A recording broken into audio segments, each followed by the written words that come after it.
Hello बच्चों, let's read the question. It says the power radiated by a black body is P and it radiates maximum energy at wavelength lambda naught. If the temperature of the black body is now changed so that it radiates maximum energy at wavelength 3 by 4 lambda naught, the power radiated by it becomes Np.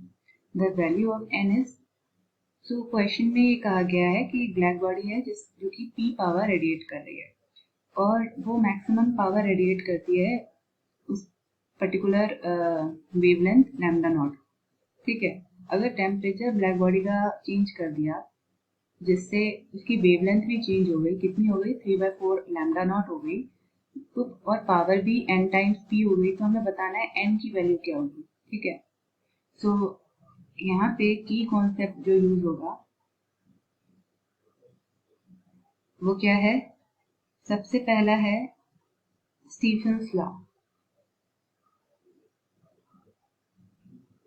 Stephen's law क्या होता है, Stephen's Boltzmann law या Stephen's law, ये एक black body से related law है। एक black body क्या होती है, एक आइडियल बॉडी जो कि किसी भी पर्टिकुलर फ्रीक्वेंसी की रेडिएशन को अब्सॉर्ब कर सकती है और कितने भी फ्रीक्वेंसी की रेडिएशन को इमिट भी कर सकती है। ठीक है, it is a good absorber and a good emitter. अब यहाँ पे हमें क्या करना है कि स्टीफेंस लॉ को समझने के लिए एक पर्टिकुलर ऑब्जेक्ट है, एक पर्टिकुलर बॉडी है किसी मटेरियल की, ठीक है, और ये पर्टिकुलर टेम्परेचर T पर है। ठीक है, तो ये कितनी पावर रेडिएट कर रही होगी, अगर ये रूम टेम्परेचर से ज़्यादा टेम्परेचर पर है, लेट्स से ये बॉडी है और ये T टेम्परेचर पे है, तो ये जो पावर इमिट कर रही होगी ये सिग्मा T⁴ के इक्वल होगा। यहाँ पे सिग्मा क्या है, स्टीफेंस कांस्टेंट है, और T क्या है, टेम्परेचर। यहाँ पे इसका क्या मीनिंग है, जैसे कोई भी पर्टिकुलर ब्लैक बॉडी कितनी पावर इमिट कर रही है वो डिपेंड करता है एब्सोल्यूट टेम्परेचर की पावर 4 के। ठीक है, लेट्स से अगर हम इसको हीट करते हैं इस पर्टिकुलर ऑब्जेक्ट को और इसका टेम्परेचर T से नया टेम्परेचर T डैश कर देते हैं, तो जो पावर हो जाएगी T डैश वो कितनी होगी, सिग्मा T डैश की होल पावर 4, यानी पावर डायरेक्टली प्रोपोर्शनल है होल पावर ऑफ टेम्परेचर के। यानी इनडायरेक्टली हम ये कहना चाह रहे हैं जितना ज्यादा टेम्परेचर होगा उतनी ज्यादा पावर होगी, वो भी 4 से इंक्रीज होगी। ठीक है, ये है स्टीफेंस लॉ। सेकेंड लॉ जो है जिसे हम सबसे पहले यूज करेंगे वो है वेन्स डिस्प्लेसमेंट लॉ। ठीक है, सो वेन्स डिस्प्लेसमेंट लॉ भी ब्लैक बॉडी से ही रिलेटेड है। इस केस में कोई भी पर्टिकुलर ऑब्जेक्ट है, लेट्स से आयरन रॉड है। ठीक है, ये आयरन रॉड है जिसको हम हीट कर रहे हैं, ये हीट कर रहे हैं, ये आयरन रॉड है, या मटेरियल जो है ये आयरन है, या कोई भी मटेरियल ले सकते हैं। फिलहाल के लिए आयरन के एग्जाम्पल से समझते हैं कि वेन्स डिस्प्लेसमेंट लॉ क्या कहता है। हम हीट प्रोवाइड कर रहे हैं, इसका मतलब क्या है, हम टेम्परेचर इंक्रीज कर रहे हैं इस पर्टिकुलर ऑब्जेक्ट का।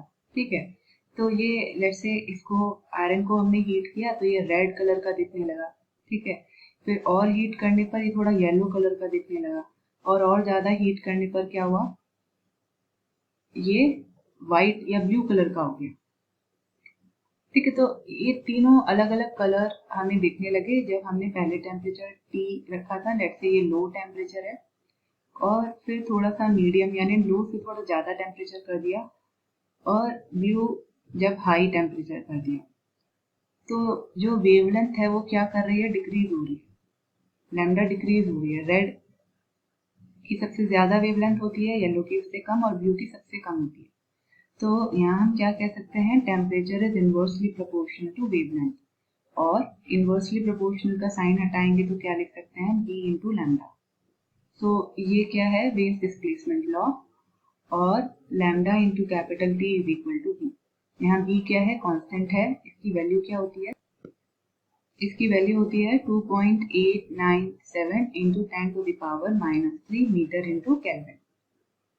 ठीक है, अब हम इन दोनों लॉ को क्वेश्चन पे अप्लाई करते हैं। सबसे पहले हम अप्लाई करेंगे वेन्स डिस्प्लेसमेंट लॉ, यानी कि ये वाला। सो अब क्या कहा गया है, लेट्स से जो बॉडी है उसको एक पर्टिकुलर ये पावर p इमिट कर रही है और इसकी वेवलेंथ लैम्डा नॉट है। ठीक है, ये कुछ ना कुछ टेम्परेचर पे होगी, इसका कोई टेम्परेचर होगा, लेट्स से t है।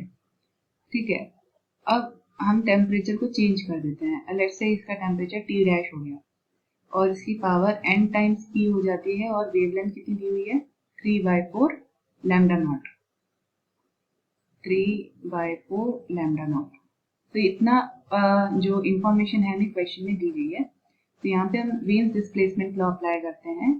फर्स्ट केस के लिए क्या आएगा, lambda naught into T is equal to B और lambda naught is equal to B by T. ये हो गया इक्वेशन नंबर 3। इसी तरीके से सेकेंड केस में भी lambda naught into T dash और 3 lambda naught by 4 into T dash is equal to B और 3 lambda naught by 4 is equal to B by T dash. ये है इक्वेशन नंबर 4। अब हम क्या करेंगे, डिवाइड कर देंगे इक्वेशन 3 को 4 से। Divide equation 3 by 4। तो इक्वेशन 3 क्या है, lambda naught is equal to B by T और लेफ्ट हैंड साइड में क्या आ जाएगा 3 लैम्डा नॉट बाय 4 और राइट हैंड साइड में बी बाय टी डैश। सो यहाँ से लैम्डा नॉट कैंसिल हो गया, बी से बी कैंसिल हो गया, यहाँ आ जाएगा 4/3 is equal to T dash upon T. ठीक है, ये रिलेशन आ गया टेम्परेचर का। अब हम इसके बाद अप्लाई करेंगे स्टीफेंस लॉ। हमें इक्वेशन में क्या निकालना है, पावर, जो नई पावर है वो निकालनी है ना। तो पावर को अब टेम्परेचर से रिलेट कर सकते हैं। यहाँ पे हमने क्या किया, जो वेन्स डिस्प्लेसमेंट लॉ है उसकी हेल्प से वेवलेंथ और टेम्परेचर का रिलेशन यूज किया और टेम्परेचर, जो नया टेम्परेचर है और जो पुराना टेम्परेचर है उसका रेशियो कैलकुलेट कर लिया। अब यहाँ से जब हम स्टीफेंस लॉ अप्लाई करेंगे वो क्या कहता है, E is equal to sigma T to the power 4। अब P क्या है, P हमें इनिशियली P दे रखी है, P नॉट दे रखी है, it is P only. So यहाँ पे P is equal to sigma T to the power 4 ही रहेगा। लेट्स से दिस इज इक्वेशन नंबर 5 और जो नया टेम्परेचर है उसकी पावर NP है, तो ये कितना हो जाएगा, सिग्मा टी डैश की whole power 4, this is equation number 6। अब इन दोनों को डिवाइड करें तो क्या आएगा, 1/n is equal to T by T dash की होल पावर 4। अब t बाई टी डैश का रेशियो हमने निकाला है, t डैश बाई t का निकाला है, इसको रिवर्स कर देंगे तो क्या आ जाएगा 3/4। सो और इसको रिवर्स कर लेते हैं तो n is equal to T dash by T की whole power 4 is equal to 4/3 की होल पावर 4। सो n की वैल्यू क्या आ जाएगी, यहाँ से आप सॉल्व कर लीजिए, 4 4 जा 16, 4 जा 64, 4 जा 256 divided by 3 to the power 4 is 81. So n की वैल्यू क्या आ जाएगी, 256 upon 81. So correct option is option A. I hope you understood it well. Best of luck.